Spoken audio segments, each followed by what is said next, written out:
আমার আম্মুর ২ টা ছেলে, কোনো মেয়ে নেই। এইজন্য আম্মু সেই বিয়ের পর থেকেই রান্না করেই যাচ্ছে। রান্না করতে, করতে রান্নার উপর একটা একঘেয়েমি চলে এসেছে। আমার আম্মু সবথেকে বেশি খুশি হয় আম্মুকে ২ টো রান্না করে দিলে। অফিস থেকে বাসায় এসেছি তখন প্রায় ১:৩০ বাজে। কিন্তু আমি যখনই ভ্যান থেকে নামছিলাম আম্মু বলছিল আমার বাবুর্চি চলে এসেছে। তার মানে বুঝতে পারলাম আম্মুর রান্না হয়নি। মানে এই যে কলা গাছটা নিয়েই আম্মু সকাল থেকে পড়েছিল। কলা গাছে এক কান্দি কলা হয়েছে কিন্তু গাছের গোড়া নরম হয়ে যাওয়ার কারণে গাছটা পড়ে যাচ্ছিল। তো সকাল থেকেই চেষ্টা করছিল বাঁশ দিয়ে বা এটা সেটা দিয়ে কলা গাছটাকে ঠেকনা দিয়ে রাখা যায় কিনা, কিন্তু শেষ পর্যন্ত আর শেষ রক্ষা হলো না, কলাগুলো পেরে ফেলতে হলো অকালেই।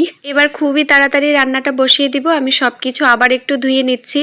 মানে আমার যা আগেই সবকিছু ধুয়ে কেটে পরিষ্কার করেই রেখেছে, তারপরেও ভাবলাম যেহেতু অনেকক্ষণ থাকলে মাছ মাংস থেকে একটা ময়লা পানি বের হয়, তাই আবার ধুয়ে নিলাম। এই ছোট ছোট তেলাপিয়া মাছগুলো আমাদের ঘেরেই হয়েছে, তো সকালবেলা আব্বু জাল ফেলে ধরে নিয়ে এসেছিল।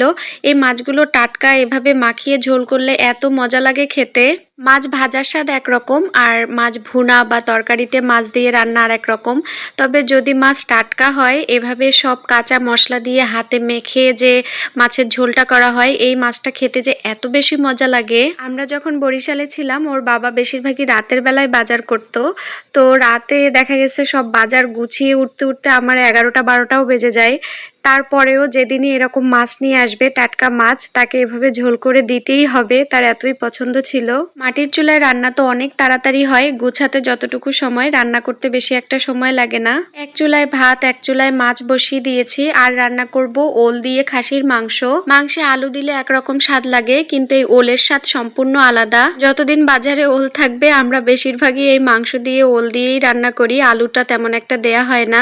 ওল যেহেতু এক ধরনের কচু, তো এটা রান্নার ক্ষেত্রে একটু প্রসেস আছে। মানে গরম পানিতে ধুয়ে নিতে হবে, কোনোভাবেই ঠান্ডা পানি ব্যবহার এখানে হবে না।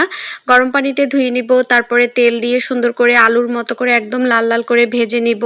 আবার ঝোলের পানিও গরম পানিই দিতে হবে, না হলে একটা গাল চুলকানোর ভয় থাকে। মাংসটাকেও আমি একটু ভেজে নিচ্ছি, তারপরে হচ্ছে সব ধরনের মশলা দিয়ে খুব সুন্দর করে অনেকক্ষণ ধরে কষিয়ে নিব। আসলে খাসির মাংস রান্না করতে গেলে একটু ভালোভাবে না কষালে খাওয়া যায় না, কেমন একটা গন্ধ হয়। এই জন্য আমি খুব সুন্দর করে ধুয়েও নিয়েছি, তারপরে তেলের উপর একটু ভেজেও নিয়েছি, এতে করে আর তেমন কোনো গন্ধই আসবে না। এবার মশলাটাকে সুন্দর করে কষিয়ে এর মধ্যে আমি ভাজা ওলগুলোও দিয়ে দিব।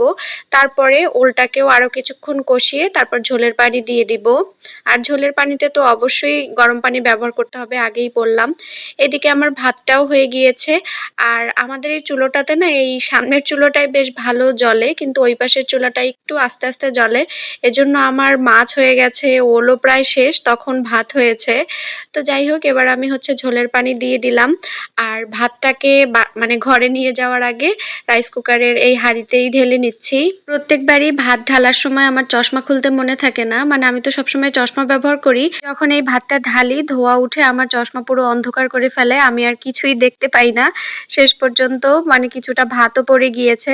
ব্যাপার না, আমাদের বাসায় ভাত নষ্ট হওয়ার কোনো চান্সই নেই। এই যে উনি খেতে চলে এসেছে, আমি তো একদম পাশেই বসেছিলাম, তো খুব ভয় পাচ্ছিল, একবার দৌড়ে যাচ্ছিল আবার এসে খাচ্ছিল। তো লাস্টে হচ্ছে এবার হাঁস মুরগির জন্য কুড়ো পালিশ এগুলো সিদ্ধ করে নিব। এখানে কুড়ো পালিশ, ভুট্টার গুঁড়ো, ভুসি অনেক কিছুই আছে। তো এই তো আজকে এখানেই বিদায় নিলাম। সবাই ভালো থাকবেন। আল্লাহ হাফেজ।